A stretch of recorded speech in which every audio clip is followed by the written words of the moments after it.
कोणी मुख्यमंत्री होत नाही, त्याला लय उठावशे काढायला लागतात. तुम्ही गप्प बसा.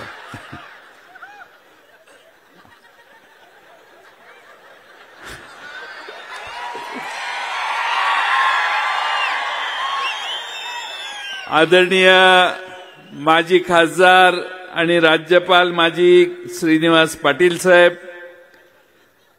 ज्यांची अमोघ वाणी सगळ्या महाराष्ट्रभर फिरून आज आपल्या इस्लामपुरात आली, ते आपल्या सर्वांचे लाडके खासदार अमोल कोल्हे साहेब. लोकांच्यातला माणूस कसा असतो आणि लोक आपल्यातला माणूस कसा उचलून धरतात आणि सगळ्या ताकदीच्या विरोधी माणसं एकत्रित झाली तर माणूस कसा निवडून येतो, याचं चित्र महाराष्ट्राला आणि देशाला दाखवणारे खासदार निलेश लंके साहेब. आपल्या निर्णयाने महाराष्ट्रात एक वेगळा भूकंप करून बदल करण्यासाठी राष्ट्रवादीची साथ विजयसिंह मोहिते पाटील साहेबांच्या नेतृत्वाखाली ज्यांनी धरली ते खासदार धैर्यशील मोहिते पाटील, आमचे सहकारी माजी मंत्री बाळासाहेब पाटील. आपण ज्यांचं भाषण ऐकलं मगाशी ते उत्तम जानकर साहेब, आमचे ज्येष्ठ मार्गदर्शक शिवाजीराव नाईक साहेब,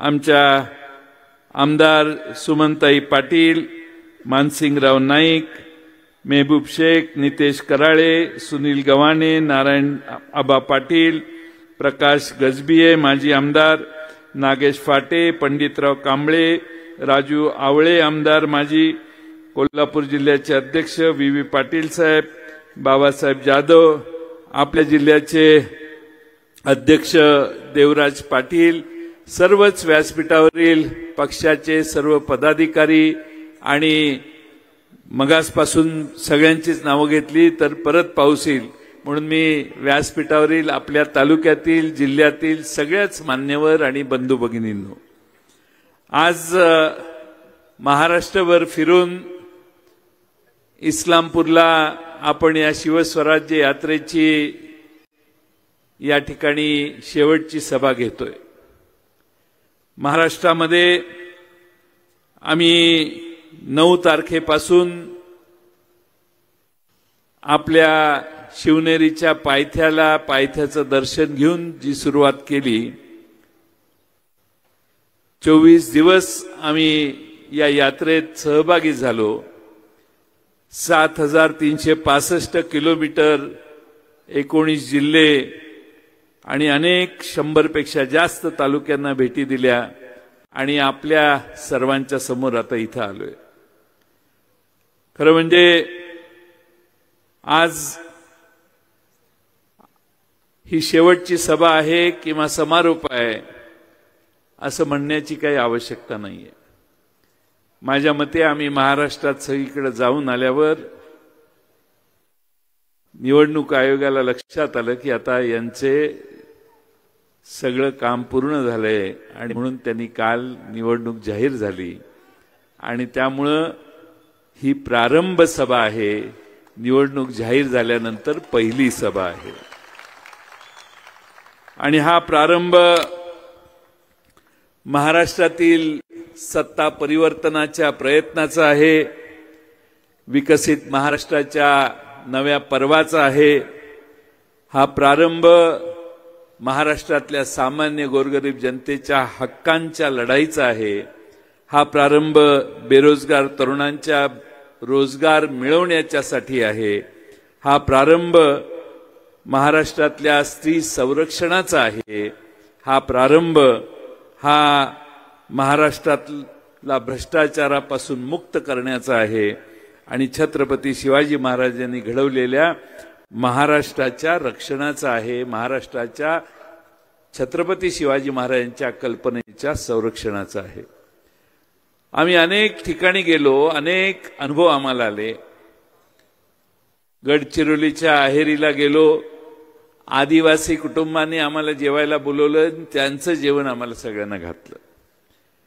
आम्ही ज्यावेळी सुरुवात केली त्यावेळी शिवनेरीला छत्रपती शिवाजी महाराजांच्या पुतळ्याला हार घालण्याचा कार्यक्रम सुरू व्हायच्या आधी पहिल्यांदा हार घालायला गेलो मी, मेहबूब, डॉक्टर अमोल कोल्हे आम्ही सगळे त्या क्रेनमध्ये होतो. त्या क्रेनचा आमची ॲडजस्टमेंट जरा चुकली आणि क्रेन खाली पडायला लागली. त्यावेळी वरून खाली पडताना काय होऊ शकतं याची कल्पना देखील त्यावेळी आम्हाला सगळ्यांना आली. आणि त्यामुळे असे अनेक आम्हाला अनुभव आले. अमोल कोल्हे त्यावेळी आम्हाला सगळ्यांना म्हटलेले की शिवशंभूंचा जागर करत असताना बेट्यानो मोठी तपस्या करावी लागते आणि मोठा संघर्ष करावा लागतो. आणि त्या संघर्षाची गेले अनेक दिवस आम्ही सगळ्यांनी तयारी केली आणि आता सगळ्या संघर्षाला महाराष्ट्रात पुन्हा एकदा पवार साहेबांचा राष्ट्रवादी काँग्रेस पक्ष आता संघर्षाला पूर्णपणाने तयार झालेला आहे. खरं म्हणजे आम्ही सगळ्यांनाच भेटत असताना पक्ष फुटला त्यावेळी आम्हाला हिनवलं जायचं की आता कोण राहिलं नाही, सगळे तिकडे गेले, तुम्हाला प्रचाराला तरी माणसं मिळतील का, अशी आम्हाला आमची अवहेलना करायला केली जायची. पण महाराष्ट्रामध्ये शरद पवार नावाच्या व्यक्तिमत्वाचं एक वेगळंच असं वलय आहे. महाराष्ट्रातल्या कुठल्याही कानाकोपऱ्यात आम्ही गेलो तर प्रचंड मोठ्या प्रमाणात आम्हा सगळ्यांचं स्वागत केलं. असा जिल्हा आणि तालुका नाही की ज्या ठिकाणी पवार साहेबांना मानणारे कार्यकर्ते नाहीत, कार्यकर्त्यांचा संच नाही. आणि म्हणून आमच्या शिवस्वराज्य यात्रेत अनेकांनी रांगा लावल्या. एका मतदारसंघात कुणाला उभा करायचं असं प्रश्न पडायचा. तिथं आता प्रत्येक मतदारसंघात 2, 4, 8, 10, 12 जण आहेत. एका मतदारसंघात तर विक्रम आहे, 30 जणांची मागणी आहे आम्हाला उमेदवार करा म्हणून. त्यामुळे आता उमेदवार निवडण्याचं काम उद्या परवापासून सुरू होणार आहे. पण महाराष्ट्रातलं चित्र विधानसभेचं मित्रांनो सकारात्मक आहे. हे सरकार बदलण्याची मानसिकता महाराष्ट्रातल्या जनतेची आहे याची आम्हा सगळ्यांना खात्री झालेली आहे.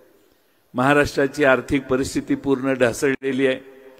तिजोरीचा बोजवारा उडालेला आहे. विकासाचा दर 9.4% आता 7.5% खाली आलेला आहे. कृषी क्षेत्रात महाराष्ट्र 6व्या क्रमांकावर खाली घसरलेला आहे. 10 वर्षात 2-2.25 लाख कोटी रुपयाचं कर्ज आता 8 लाख कोटीवर गेलेलं आहे. काल परवा रिझर्व्ह बँकेत अर्ज राज्य सरकारने केलाय, आम्हाला 1.25 लाख कोटी रुपयाचं आणखीन कर्ज पाहिजे डिसेंबर अखेर, दर आठवड्याला 5,000, 6,000, 4,000 कोटी रुपयाचं. आणि म्हणून हे सत्तेतनं जातील त्यावेळी महाराष्ट्राच्या डोसक्यावर जवळपास 9.25 लाख कोटी रुपयाचं कर्ज ही लोक करून जातील. आणि त्यामुळं महाराष्ट्रात व्याज दरवर्षी 23,000 कोटी रुपये भरत होतो, आता 60,000 कोटी रुपये फक्त व्याजाला परतफेडीसाठी आपल्या महाराष्ट्र सरकारचे जाणार आहेत. आणि म्हणून या महाराष्ट्रात आर्थिक परिस्थिती दुरुस्त करण्याचं आव्हान देखील आमची महाविकास आघाडी स्वीकारेल असा मला ठामपणाने विश्वास आहे. कायदा व सुव्यवस्थेचं काय सांगायचं. पूर्वी सिनेमात बघायचो विलन यायचा आणि पोलीस स्टेशनमध्ये जाऊन गोळीबार करायचा. आता आमदार पोलीस स्टेशनमध्ये गेला कल्याणच्या भागात आणि आमदाराने गोळीबार केला. म्हणजे गुंडांची गरज नाही, आता यांच्या जवळ बसलेली माणसंच आता गोळीबार करायला लागली.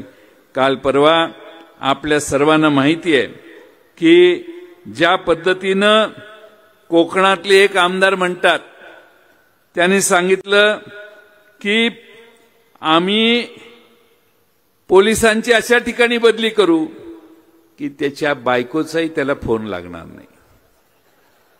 पोलिसांची मानसिकता बिघडवण्याचं पाप हे या सरकारने केलेलं आहे.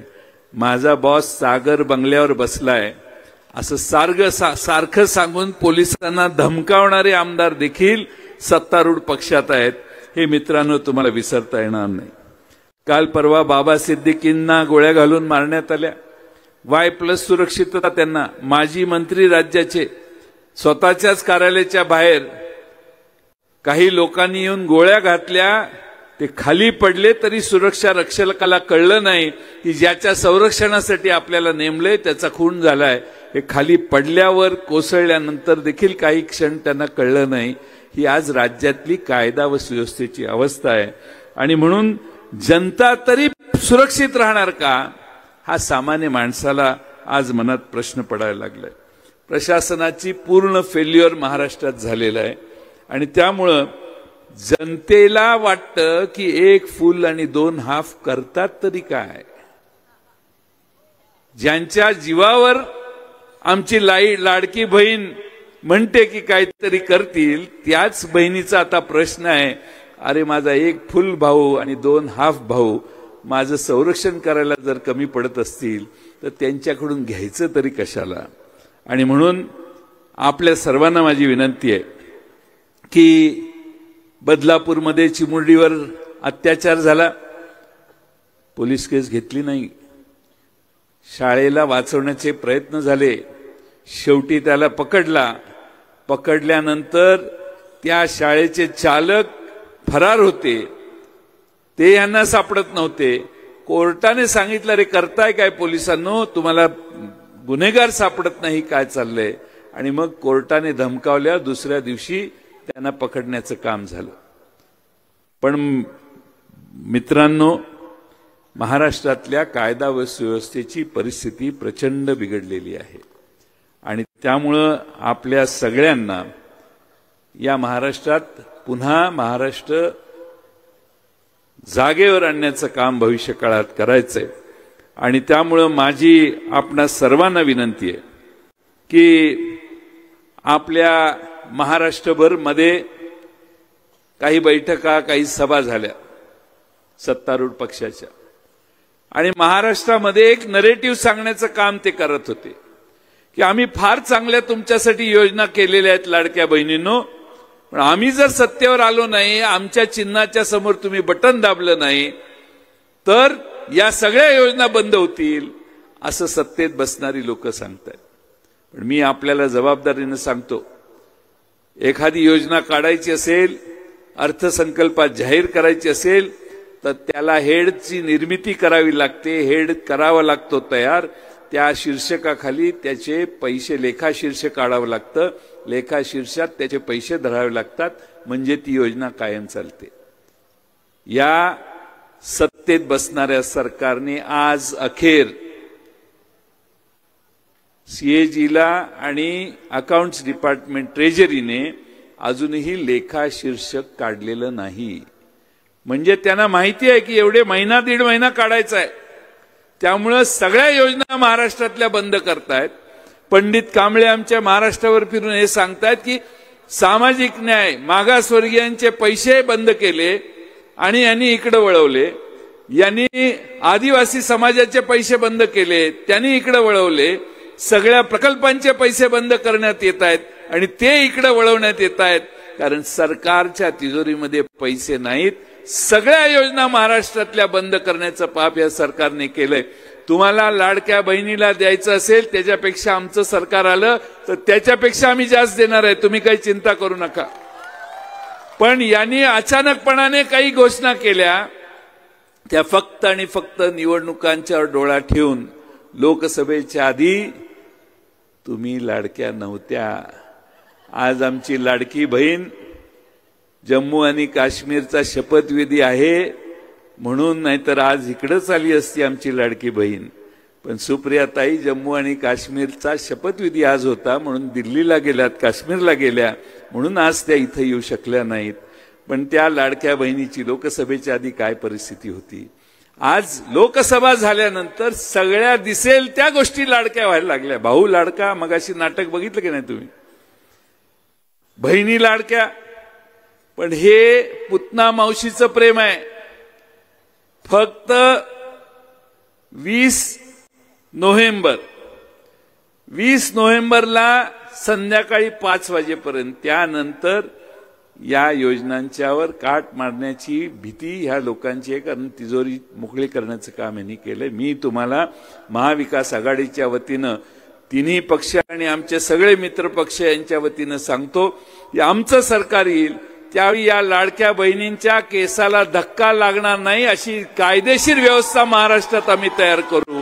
आणि त्याचबरोबर या लाडक्या बहीण योजना ह्या व्यवस्थितपणाने कशा चालतील आणि 4 पैसे जास्त तुम्हाला कसे देण्यात येतील अशी मार्ग काढण्याची भूमिका आम्ही सगळे आमचं सरकार घेईल हा विश्वास मी तुम्हा सगळ्यांना देतो। खरं म्हणजे भ्रष्टाचार फार वाढलाय। डांबरात निलेश लंके साहेब भ्रष्टाचार झाला। एकच डांबर 4 प्रकल्पात वापरलं असं रत्नागिरी जिल्ह्यात दाखवण्यात आलं। मेलेल्या माणसाच्या टाळूवर पैसे लोणी खातात तसं त्या मान खटाव मध्ये हॉस्पिटलमध्ये कोरोनाचा रेकॉर्ड दाखवलं की हे माणसं जिवंत आहेत, मेलेली माणसं होती पण जिवंत आहेत आणि त्यांच्यावर औषधोपचार करून पैसे 60 कोटी रुपये काढायचं काम झालं।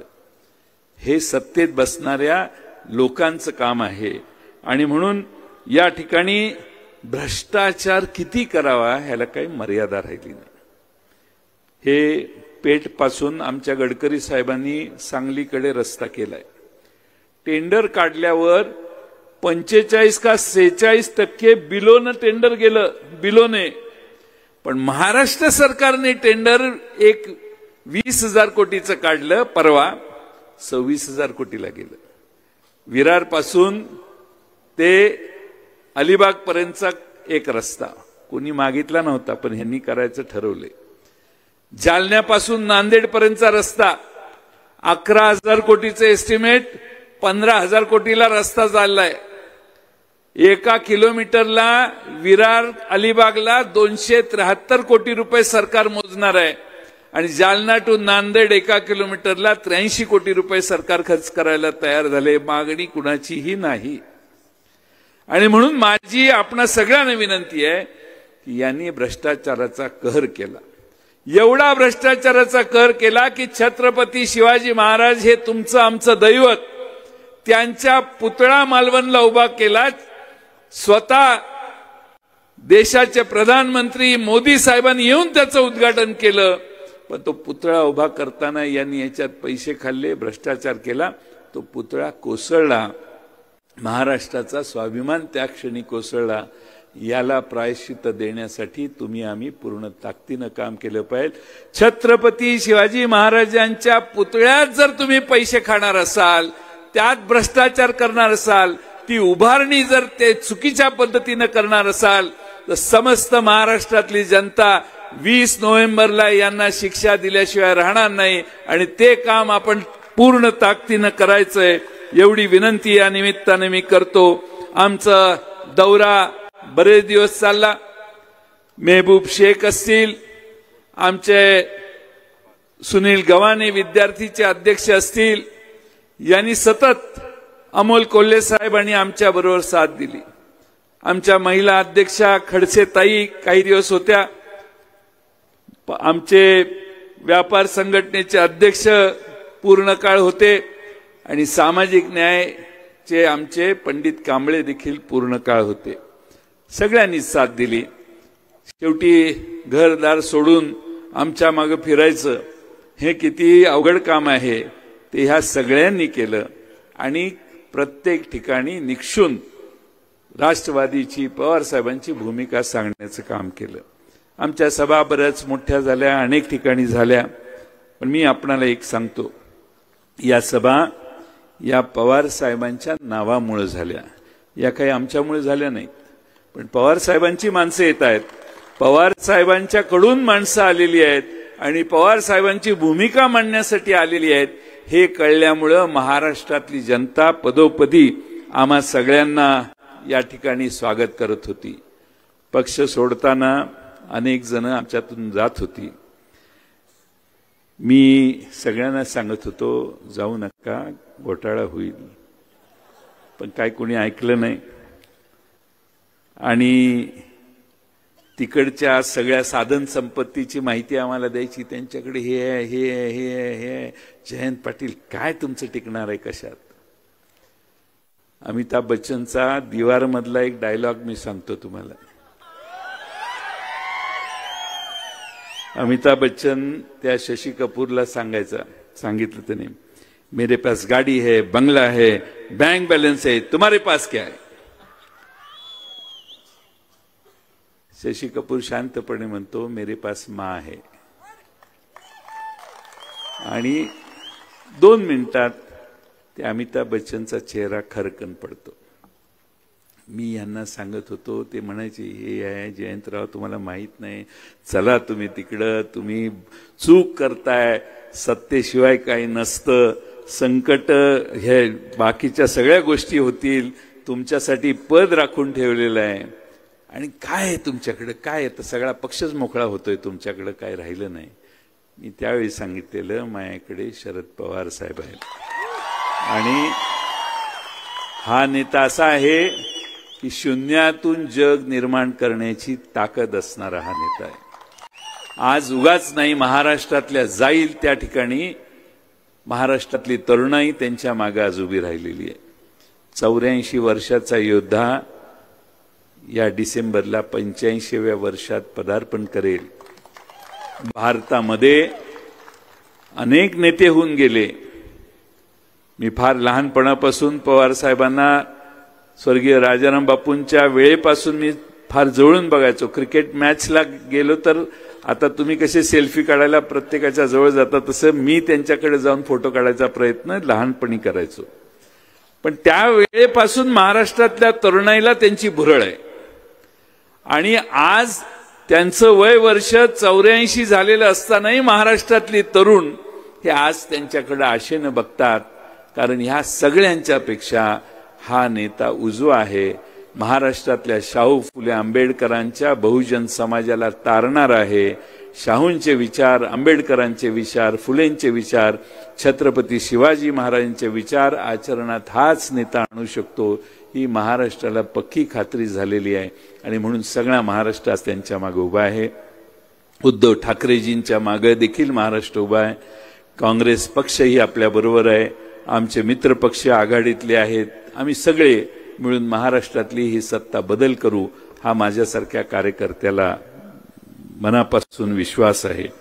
खरं म्हणजे ही आपल्या सर्वांना, माझ्यासाठी मला असं वाटतं की ही पवार साहेबांच्या विचारांची लढाई आहे.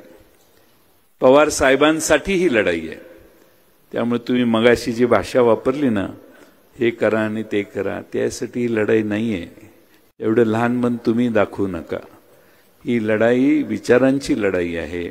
महाराष्ट्रामध्ये शाहू फुले आंबेडकरांचा विचार टिकणार की नाही हा प्रश्न महत्वाचा आहे. जातीयवादी विचारांच्या विरोधी लढाई आहे आणि ही लढाई लढण्यासाठी आपण पवार साहेबांच्या मागे उभा आहोत. मला फार वर्षापासून आठवते, बाबासाहेब दादा साखराचे आणि दिलीप तात्या होते, तुमचं शिष्टमंडळ पवार साहेबांना भेटायला गेलेलं. नुकताच मंत्री झालो तुम्ही. आणि बाबासाहेब दादांना फार हे होतं की जयंत मंत्री झालाच पाहिजे. साहेबांनी शांतपणे सांगितलं त्याला जरा उमेदवारी करू दे, आत्ताच आमदार झालेला आहे. त्यानंतर कधी आयुष्यात मी शिष्टमंडळ त्यांच्याकडे नेलं नाही. पण मी तुम्हाला एक सांगतो की आर.आर. आबांची आज मला मनापासून आठवण होते. आर.आर. आबांच्या बरोबर आम्ही सगळे काम करत होतो. आर.आर. आबांची देखील आदरणीय पवार साहेबांच्यावर प्रचंड निष्ठा होती. जग इकडचं जिकडं आज ते जर असते की नाही, तर त्यांनी आणि मी मिळून अमोल कोल्हेंच्या मदतीनं महाराष्ट्र ढवळून काढला असता. आज ते नाही आहेत याची आम्हा सगळ्यांना खंत आहे. पण अनेक असे प्रसंग आहेत की एका जिल्ह्यात 2 मंत्री ठेवण्याचं काम पवार साहेबांनी कायम केलं. आणि कधीही, मी आता शैलजा स्टेजवर आहे तिच्यासाठी सांगतो, सत्य साईबाबा घरी आले, शैलजाने व्यवस्था केलेली, त्यांची जेवले गेले. शिवराज पाटील साहेब आमच्या घरी त्यावेळी आलेले. त्यावेळी आणि मग दिल्लीला गेलो, त्यावेळी मंत्रिमंडळ स्थापना होणार होती. पवार साहेब जेवणाच्या टेबलवर दिल्लीत बसले. म्हटले माझ्याकडे तक्रार आलेली आहे की सरकारी बंगल्यात तुम्ही सत्यसाहेबांना आणून त्यांची पूजा केली, तर सरकारी बंगल्यात कशी काय करता तुम्ही? त्यामुळे मला निवेदन आली आहेत की तुम्हाला मंत्रिमंडळातून काढावं लागेल. तर आता साहेबच म्हणतात, म्हणजे आपलं गप्प बसून आम्ही परत आलो. मग मी आर.आर. पाटलांना सांगितलं, आर.आर. आता आबा एवढी कामं करून घ्या, उद्या शपथविधी तुमचा आहे. आबा किती पोचलेले. आबा म्हटले, जयंतराव तुमचा शपथविधी नसेल तर मी शपथच घेणार नाही. मी म्हटलं, अहो घ्या, असं करू नका. ते आणि मी एकमेकाला आग्रह करतोय. लोकांना असं वाटतं की यांच्यात फार मतभेद होते. आम्ही दोघांनी मिळून हा जिल्हा एवढा गोळा केला होता की ह्या जिल्ह्यात राष्ट्रवादीचीच सत्ता, जिल्हा परिषद, जिल्हा मध्यवर्ती बँक आणि सगळीकडे होती. आबांची आठवण यासाठी होते की आजच्या संघर्षाच्या काळात आबांचा सारखा एक निष्ठावंत नेता, आपण जसे उभे राहिलोय तसेच आबा देखील पवारसाहेबांच्या मागे उभा राहिले असते. आणि आज सुमनताईंनी आणि त्यांच्या घराने निर्णय घेतलाय पवारसाहेबांच्यावर उभा राहायचा.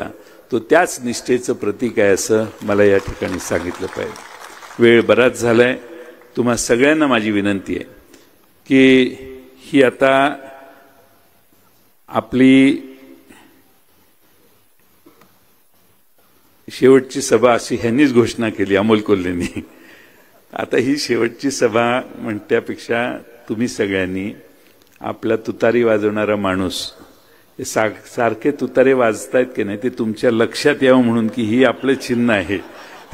हे काही नवीन म्युझिक नाही आहे. त्यामुळे तुतारी वाजवणारा माणूस हे आपलं चिन्ह आहे, ते सगळ्या घरात जाऊन सांगा. माझ्या इथं भगिनी मोठ्या प्रमाणावर बसल्यात, त्यांनी ऑलरेडी काम चालू केलेलं आहे. प्रत्येक गावात जाऊन तुतारी वाजवणारा माणूस हा चिन्ह जयंत पाटलाचं हे सांगण्याचं काम आमच्या भगिनींनी केलेलं आहे. नंतर तुम्हाला कळ काढू नका आता. पण आपल्या सर्वांना हे चिन्ह आपल्याला मिळालं. ते मिळाल्यावर पवारसाहेब स्वतः रायगडावर आले.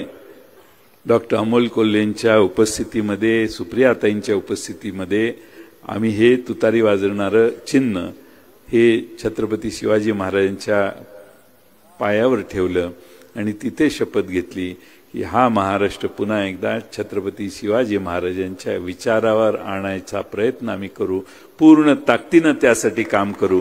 आणि ते काम आता आपलं सुरू झालंय. माझी जबाबदारी तुम्हीच घ्यायची आहे. आणि लंकेसाहेब,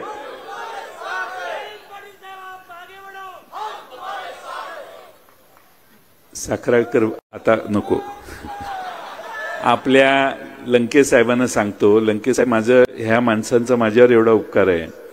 90 साली एक इलेक्शन झाली आणि 95ला TN सेशन आला, सभा नाही, इलेक्शन झाली नाही. 99 साली नवीन चिन्ह आलं, 1 लाख रुपयाची स्टिकर छापले, तेवढाच काय आपला खर्च असेल. आणि 40,000 रुपये वर. शामराव अण्णा आमचे आहेत निवडणूक प्रतिनिधी, त्यांना निवडणूक आयोग विचारायचा, ये कुछ तो दाल में काला है, ऐसा कैसा हो सकता है, ये इतना खर्चा, तुम्हारा उम्मीदवार किधर गया. मी कधी प्रचारच 9 साली केला नाही. 99 साल, मला वाटतं की 95 साली नाही, 99 साली नाही, 4 साली तर एकही सभा झाली नाही. मी सगळ्या सभा शेवटच्या हसन मुश्रीफांच्या मतदारसंघात घ्यायचो, कागलला. शेवटची सभा माझी तिकडे असायची. मागच्या वेळी स्वतः ND पाटील साहेब, पाऊस पडत होता त्यावेळी माझ्या सभेला इस्लामपुरात आले, म्हणून त्यांना सांगून गडबडीत पुढे आलो आणि ND पाटील साहेबांचं भाषण संपता 6 वाजता त्यांच्या मागे उभा राहिलो, कारण ते स्वतःहून येऊन त्यांनी सभा घेतली. पण महाराष्ट्रामध्ये असा मतदारसंघ लंकेसाहेब मिळणार नाही की मी प्रचाराची सभा न घेता मला ही माणसं एकदा नाही 7 वेळा निवडून देत आलेली.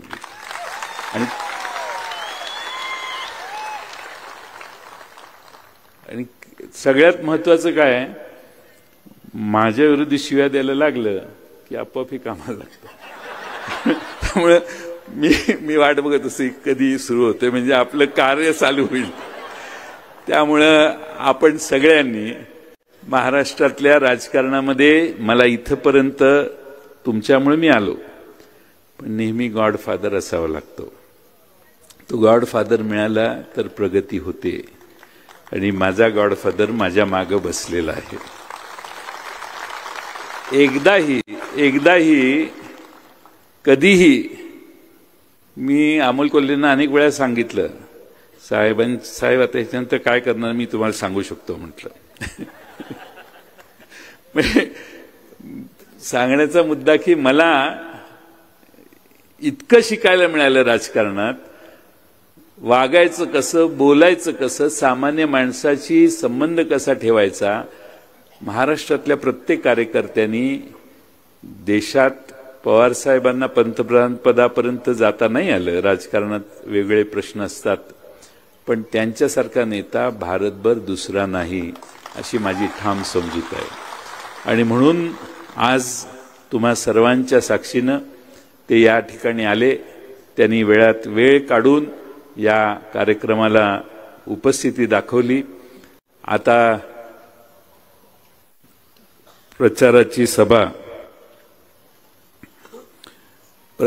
सभा आपली आज झाली आहे असं समजा, पण अर्ज मी अजून उमेदवार नाही झालेलो. मी अर्ज 24 तारखेला गुरुपुष्प नक्षत्रावर भरायचं बहुतेक ठरलेलं आहे. आणि मी ज्यावेळी मुहूर्त बघतो त्यावेळी पवार साहेबांना आवडत नाही काय, तर बहुतेक 24 तारीख ठरेल. पण त्यानंतर त्या दिवशी एकदा आपण जमलं तर भेटू, ज्यांना शक्य असेल त्यांनी. आणि त्यानंतर मला महाराष्ट्रात फिरावं लागणार आहे. माझी काळजी तुम्हीच घ्या. महाराष्ट्रातनं अनेक लोक माझ्यावर प्रेम व्यक्त करण्यासाठी इथे येणार आहे, त्याची मला चांगली कल्पना आहे. सर्व मार्गाचा अवलंब होईल, टोकाचे प्रयत्न होतील. त्या सगळ्या प्रयत्नाला तुम्ही सगळे पुरून उराल असा मला विश्वास आहे. मला जर मध्ये फुरसत मिळाली तर एखादी चक्कर इकडे तिकडे टाकायचा प्रयत्न करेन. पण आपल्या सर्वांना माझी विनंती आहे की इथं आपले बोधिरत्न बनते ज्योतिरत्न संभाजीनगरही या कार्यक्रमासाठी आले, त्यांचे मी आभार मानतो.